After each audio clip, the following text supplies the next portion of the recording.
Afternoon folks, welcome back to Don Amott's. Today we've got Jack behind the camera instead of Wendy, so welcome Jack, and obviously myself, James. But behind me, most importantly, is this Auto-Trail F62. Now, as you guys probably know as well as I do, F62, one of the most popular in the range of the F lines from Auto-Trail for a few particular and really important reasons. It's 6 meters, or 5.99 to be exact with you, so it's the same size as your traditional panel van. So it's a nice and dinky van. It's obviously slightly wider than your typical panel van, as you'd expect, but you'll see why inside that makes all the difference. So if you've got a panel van at the moment, or if you've got like a T6 or something along the lines of that, and you're thinking, I'd like a shower, I'd like a toilet, and I don't want to make the bed every evening, this is going to be your style of van. It just gives you those few extra options, and for going an extra metre or so longer than a typical VW or Transit, and slightly wider, you get a completely different style of motorhoming, camper vanning, and just that bit more luxury really. So as you can probably see, this is based on the Ford Transit. Everyone knows how good Transits are. They're known and loved for a good reason. It's got the 6-speed manual gearbox as well. This can be driven on a normal driving licence, so don't need anything special. Everyone can drive it as long as you've got your full licence. We've just got the Lecky plugged in at the moment, so I can show you everything inside. Water input, and then you can fit 2 6 kg bottles in, so plenty of gas, plenty of space. You're never going to go without. Toilet cassette, won't bore you with that. It's not the prettiest thing in the world. But then coming around the back, so previous people have left the bike rack on. We'll be leaving this on as well, so it will come with your dual bike rack on it, which is really handy. Just below the rear, I was going to say the reversing camera then, it's the reversing camera I'm pointing at, Jack.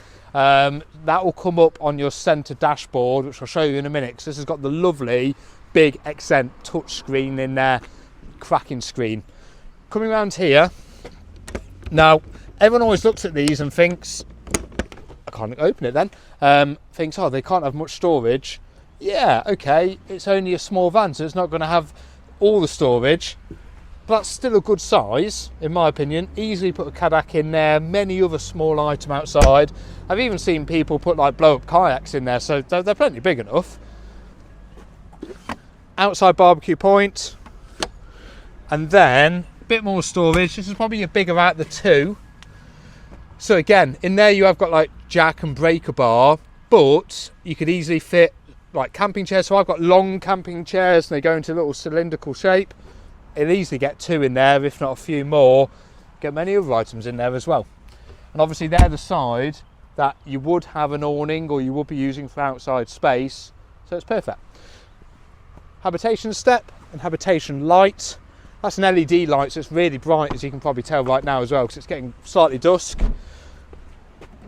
Bin, and then in there you've also got your little dustpan and brush. Cracking little idea. Someone's left the lovely umbrella in there. You don't normally see them in them, so that's really good. And then you've got blind just there as well. Right, Jack, if you go first. Cheers. So coming into your main area, coming up front. Now, those 2 seats do spin round, the captain's chairs. I've just been a bit lazy by not doing so I do apologise, but it obviously adds extra length into the room. But more importantly, I was on about outside the reversing camera being connected to a big touchscreen XZENT system. That's what Jack's pointing at now. In there, you've got your digital radio as well. You've got sat-nav, USB connections. The only thing it doesn't have is a CD player, but hey, who uses them these days? No one.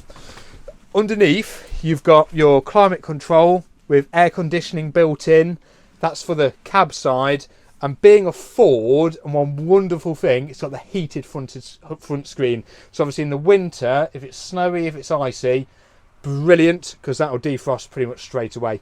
Got a couple of USB connections up there as well. Cruise control for the steering wheel. Multifunction control steering wheel, so you can answer phone, put down phone, electric windows, electric wing mirrors, you know, everything that your normal car has got. Coming a bit further back, so this area itself does turn into a bed as well, so it can be a 4-berth. Obviously you might not have noticed, but as you walked in, you've got a bed above your head just here. I'll show you that in a minute, 'cause it's really easy to operate. That's where I think the main benefit of these vans is, that bed. Obviously, you've got a bed under here, which can be made up. Happy days. But if you can just drop this down, leaving all your bedding on it, leaving it made up, and then just jump in it at night, that to me is a lot better than making something up. This is only a 2 travelling van as well, so just bear that in mind. So you've only got the 2 travelling seats behind you. I only think these are ideal for 2 people, but then obviously if you've got 2 friends staying with you, you've got it below. Now, Jack, if you just stand a bit further back here and then point back there, we'll just show that bed in operation while I'm talking about it. So we've got a little rocker switch just back here, and it comes straight down.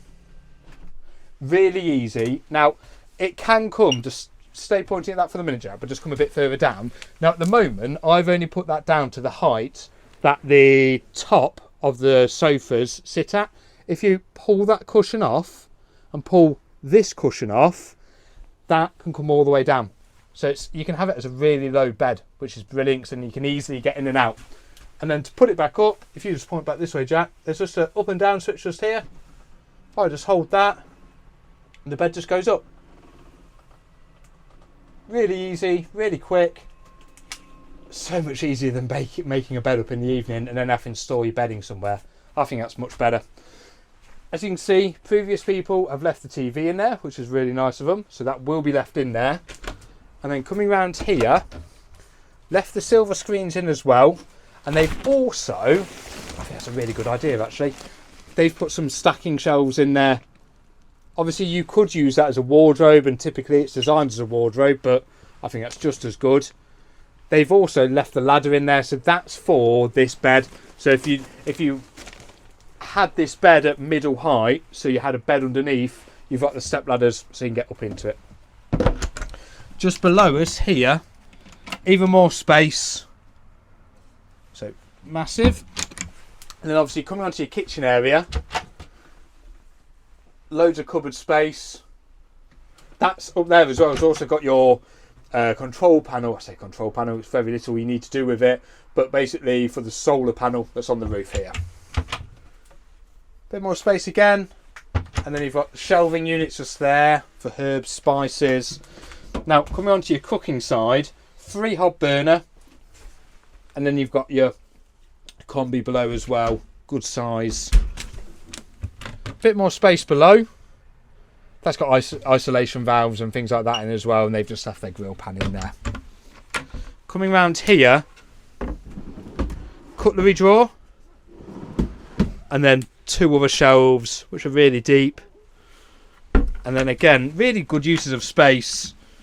So a bit more in there, and then in here, just put that carpet down. Sorry, that's our plastic covers keeping the carpet nice and tidy. You've got your freestanding table. Now that's designed so it can fit in the area just behind us or outside, so there's no need to carry a separate table. Obviously a separate table normally takes up a fair bit of room, so don't need to think about that. And then you have another holder just here, so nothing's going to go flying. Plug socket just here as well. And then coming behind us, really large fridge, nice and tall, with separate freezer section. Plenty of room for wine and beer. And then above, another little cubby space, pantry space. And above, the controls I was just using for the bed, the main operating system, and your whale heating system as well. So, Jack, probably easiest if you go in there by yourself, mate. But you've got separate shower and separate toilet, which a van of this size, quite rare. Toilet, that does spin round, so don't worry about the position that's in the moment. They have a lovely big cupboard space back there as well. Vanity mirror and sink, obviously a sink, but a cupboard below your sink as well. Omni fan just above us. And then just back above the cab, thank you Jack, you knew where I was going, you've got a lovely big skylight there. That has a blind to it, and that does open as well. You may have noticed, but on every window you have a blackout blind and a fly blind. That's the same on everything on the habitation side back as well. I think these are a really good van. I think for someone who's wanting slightly bigger than a panel van, but doesn't want to go full motorhome, so 7+ metre,